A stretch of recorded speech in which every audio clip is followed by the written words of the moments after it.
Somewhere in your house right now, there is a drawer you cannot open without a small fight against the lid. Inside it, a phone charger for a phone you no longer own, a single earring missing its match, a birthday card you will never read again. You know you should throw them away. You do not. You tell yourself you are busy or lazy or sentimental. But the real answer is far stranger. It is not about the objects at all.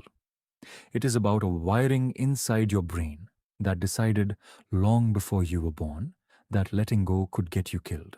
Start with the drawer. Everyone has one.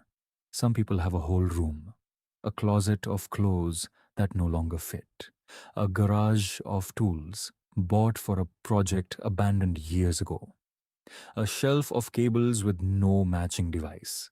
None of it is useful. Almost none of it will ever be touched again. And yet the thought of putting it in a bin produces something close to dread. Why would a broken cable produce dread? Here is where the story gets old. Much older than drawers, much older than houses. For most of human history, there was no store around the corner. If you dropped a stone tool in the grass and could not find it, you did not simply buy another one. You spent days shaping a new one from raw rock, if you could find the right rock at all. A single container to carry water, a single hide to stay warm at night, a single flint to start a fire, these were not clutter. They were survival. Losing an object could mean losing the only working version of that object for weeks. So the brain built a shortcut. Once something is yours, do not let it go. The shortcut worked. It kept ancient humans alive in a world with no replacements. The problem is the shortcut never got the memo that the world changed. This is where the science stops being folklore and starts being measurable. In 1990, economists Daniel Kahneman, Jack Netsch, and Richard Thaler ran an experiment that looked almost too simple to matter. They handed half a room of students a coffee mug. Then they asked the mug owners how much they would sell it for, and asked the mugless students how much they would pay to buy one. By pure economic logic, those numbers should have matched. They did not. The owners demanded roughly twice as much money as the buyers were willing to pay. The only difference between the two groups was a few minutes of holding a mug in their hands.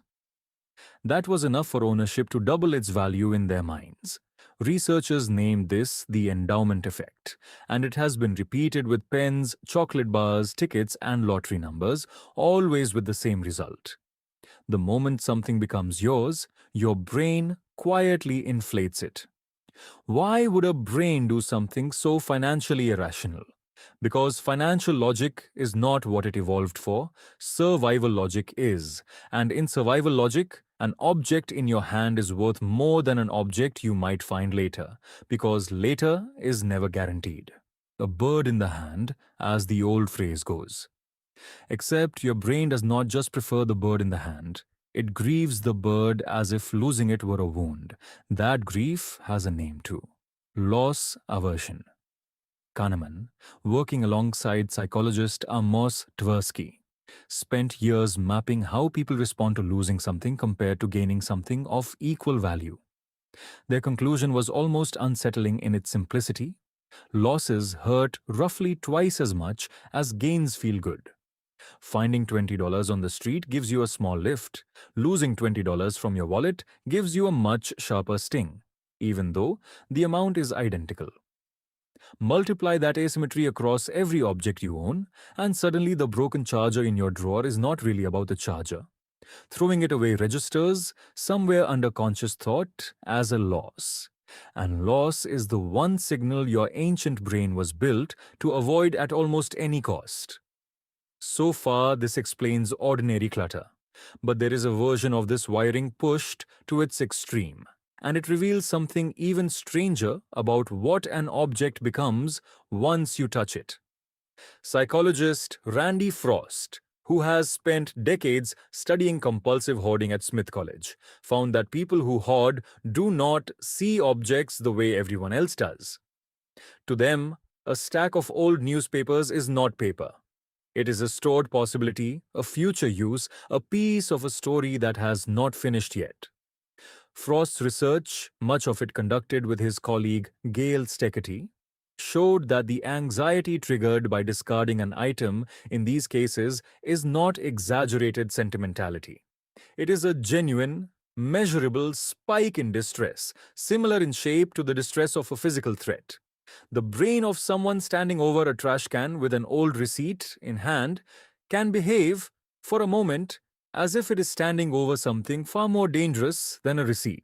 You do not need a hoarding disorder to feel a small echo of this. Have you ever tried to throw away a shirt you have not worn in 3 years and hesitated anyway?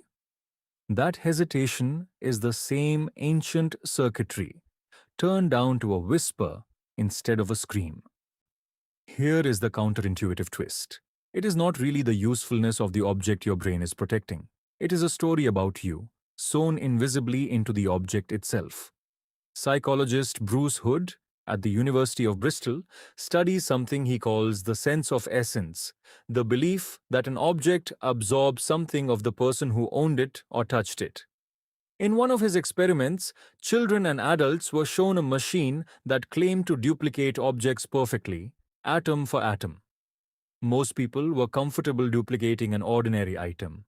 But when the object had belonged to someone they loved, many refused, even knowing the duplicate would be indistinguishable, as if the original held something the copy could never have. Hood's work suggests your brain does not file objects under simple categories like useful or useless. It files them under a much older category: mine. Part of my story, part of me. That is the real reason the drawer will not close. It was never a drawer full of junk. It was a drawer full of small chapters. The charger belonged to the era of a phone you carried through a specific year of your life. The earring survived a night you can still half remember. The card is proof that someone once sat down and thought of you specifically and put it into words. Throwing these away does not feel like tidying. It feels, in a small and mostly unconscious way, like erasing a page of your own timeline. Your ancestors kept objects because losing them threatened their bodies. You keep objects because losing them threatens something quieter, the feeling that your own history is still intact. Now look at what this ancient wiring is doing inside a completely modern trap. You are no longer surrounded by a handful of tools that took days to replace. You are surrounded by thousands of cheap, mass-produced objects, arriving faster than any human brain evolved to file them. Each one still gets stamped with the same old label the moment it touches your hand. Mine. Worth protecting. Do not let go. Multiply that stamp across a decade of online shopping, gifts, hand-me-downs, and impulse buys, and you get a home slowly filling with objects your brain refuses to release, even though not one of them is a matter of survival anymore. Marketers noticed this long before scientists gave it a name. Free trial periods exist because once a product sits in your home for 30 days, it quietly becomes yours in the mind, and canceling starts to feel like a loss rather than simply declining an offer. Test drives exist for the same reason. Sit behind the wheel of a car for 20 minutes, and the endowment effect starts inflating its value before you have signed a single form. You are not weak for feeling this pull. You are running software built for a world where every possession was scarce, dropped into a world where possessions are the opposite. Here is the strange comfort in all of this. The next time you stand over a box you cannot bring yourself to empty, you are not failing at being organized. You are watching a survival instinct, tens of thousands of years old, try to protect you from a threat that no longer exists. That instinct once meant the difference between eating tonight and going hungry. Now it means an overstuffed closet and a drawer that will not fully close. The mechanism did not become obsolete, the world around it did. So somewhere in your house, that drawer is still there. And now, when you open it and feel that familiar reluctance to let anything go, you know what you are actually looking at. Not a phone charger, not a lonely earring, not a piece of clutter waiting to be judged. You are looking at the oldest part of your brain, quietly whispering the same message it has whispered to every human before you. Keep this. You might need it.